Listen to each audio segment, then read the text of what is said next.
saya Kini Mace, kelompok 1 yang beranggotakan saya sendiri Muhammad Negriawan. Saya Rekiana Megawati. Saya Donita. Saya Esa Aulia Apriliani. Di sini kami akan menayangkan video wawancara mengenai perencanaan proses pembelajaran di SD. Selamat menyaksikan. Assalamualaikum warahmatullahi wabarakatuh. Waalaikumsalam warahmatullahi wabarakatuh. Selamat siang Pak. Selamat siang. Sebelumnya terima kasih telah meluangkan waktunya. Perkenalkan saya Muhammad Chandra Kurniawan, mewakili rekan-rekan mahasiswa dari UMC, ingin melakukan wawancara mengenai pelaksanaan pendidikan dan proses pembelajaran di SD. Iya. Untuk memenuhi tugas akhir mata kuliah evaluasi pembelajaran. Pada kesempatan kali ini, izinkan saya memperkenalkan narasumber dengan Bapak Adi Wahidi dari SD Negeri Tarikolot, Desa Tarikolot, Kecamatan Pancalang, Kabupaten Kuningan. Baik, langsung saja ke pertanyaannya mengenai perencanaan pembelajaran. Bagaimana Bapak menyusun perencanaan pembelajaran seperti RPP sebelum belajar? Cara kami biasanya menyusun RPP itu sehari sebelum pelajaran dimulai.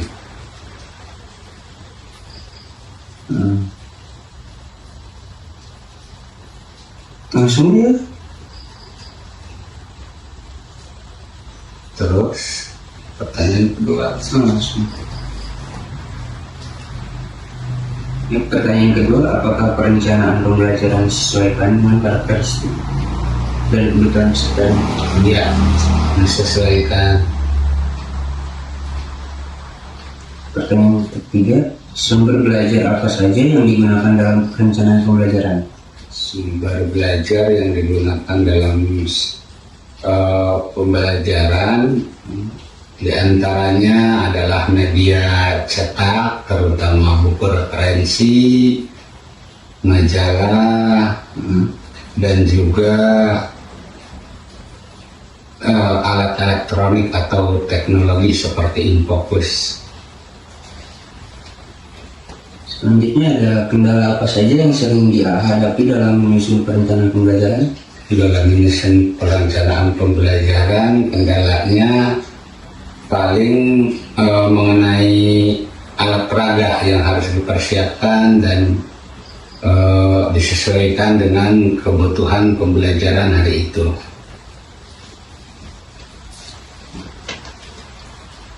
Pertanyaan berikutnya mengenai pelaksanaan pembelajaran. Bagaimana pelaksanaan pembelajaran di kelas sehari-hari, mulai dari kegiatan awal, kegiatan inti hingga penutup? Alhamdulillah, selama saya mengajar di dalam pelaksanaan pembelajaran di kelas dari mulai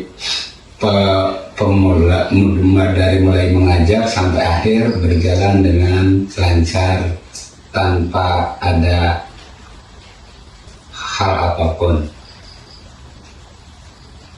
Pertanyaan selanjutnya, bagaimana upaya Bapak dalam menciptakan suasana belajar yang aktif dan aktif di kelas?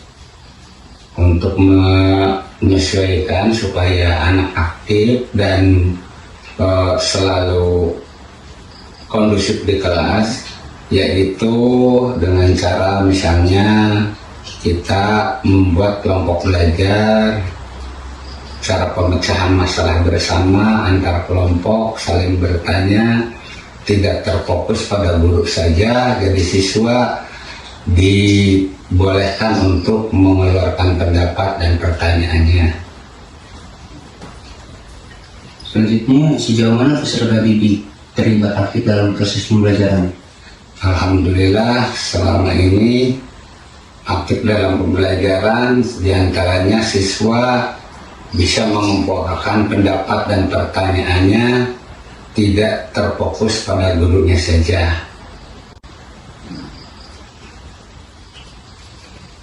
Dan yang selanjutnya, bagaimana cara Bapak mengelola kelas ketika pembelajaran sedang berlangsung? kelas disesuaikan dengan diarahkan kepada pembelajaran yang aktif, efektif, dan menyenangkan, dan guru tidak hanya terfokus di depan kelas tapi keliling, diantaranya berdiri di mana saja kita anak tersebut belajar. Pertanyaan selanjutnya mengenai metode dan media pembelajaran. Pertanyaan pertama, metode pembelajaran apa saja yang digunakan dalam kegiatan belajar mengajar? Metode pembelajaran dalam kegiatan mengajar diantaranya metode ceramah, metode tanya jawab, metode wawancara, dan lain-lain disesuaikan dengan kebutuhan siswa. Selanjutnya, media apa saja yang digunakan dalam kegiatan belajar mengajar? Ya, tadi seperti media cetak, media seperti papan tulis dan guru itu sendiri sebagai sumber belajar, kemudian alat elektronik misalkan infocus dan televisi. Selanjutnya, bagaimana kriteria Bapak dalam memilih metode dan media pembelajaran? Cara memilih metode dan media pembelajaran disesuaikan dengan karakteristik siswa dan kebutuhan siswa dalam belajar. Pertanyaan selanjutnya, sejauh mana penggunaan media pembelajaran membantu pemahaman peserta didik? Alangkah sangat membantunya jika siswa itu disediakan dengan media elektronik.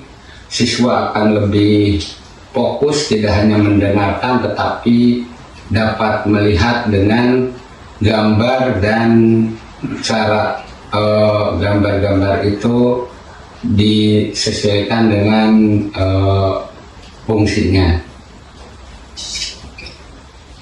Pertanyaan terakhir, dari metode dan media pembelajaran, bagaimana respon peserta didik terhadap pemanfaatan teknologi dalam pembelajaran? Teknologi dalam pembelajaran alhamdulillah sangat membantu, dan siswa sangat respect ketika alat teknologi diperkenalkan di depan kelas dalam pembelajaran. Selanjutnya, pertanyaan mengenai penilaian pembelajaran. Pertanyaan pertama, bagaimana Bapak melakukan penilaian hasil pembelajaran peserta didik? Hasil penilaian peserta didik diantaranya dilakukan kadangkala di awal tes atau pre-test, kemudian di akhir pembelajaran dengan post-test. Apakah penilaian mencakup aspek kognitif, afektif, dan psikomotor? Ya, keseluruhannya. Afektif, psikomotor, dan kognitif sama aja di nilai ketiga-tiganya. Selanjutnya, bagaimana tindak lanjut yang dilakukan berdasarkan hasil penilaian pembelajaran? Tindak lanjut di dalam hasil pembelajaran, apabila ada siswa yang belum memenuhi KKM, diadakan remedi, dan yang lainnya untuk melanjutkan pembelajaran berikutnya. Selanjutnya, hambatan dan solusi pembelajaran. Hambatan apa yang sering muncul dalam proses pembelajaran? Hambatan dalam proses pembelajaran diantaranya kurang fokusnya siswa dalam belajar, dan juga alat referensi yang kurang memadai di sekolah. Bagaimana solusi yang dilakukan untuk mengatasi hambatan tersebut? Untuk mengatasi hambatan tersebut diantaranya yakni siswa dikasih pengertian, kemudian kita mengadakan alat peraga yang sesuai dengan pembelajaran ketika pembelajaran itu berlangsung. Kemudian dukungan apa yang dibutuhkan untuk meningkatkan kualitas pembelajaran ke depannya, Pak? Terutama dukungan orang tua, dukungan pemerintah juga, baik itu dalam segi finansial maupun fasilitas di sekolah harus lebih ditingkatkan lagi supaya di dalam pembelajaran itu lebih efektif dan menyenangkan bagi siswa didik. Terima kasih Pak telah meluangkan waktunya untuk melakukan wawancara. Terima kasih juga, sama-sama. Selamat belajar, semoga sukses tanpa ekses. Selamat belajar dan semoga lulus sesuai dengan apa yang Anda cita-citakan. Terima kasih Bapak. Waalaikumsalam warahmatullahi wabarakatuh.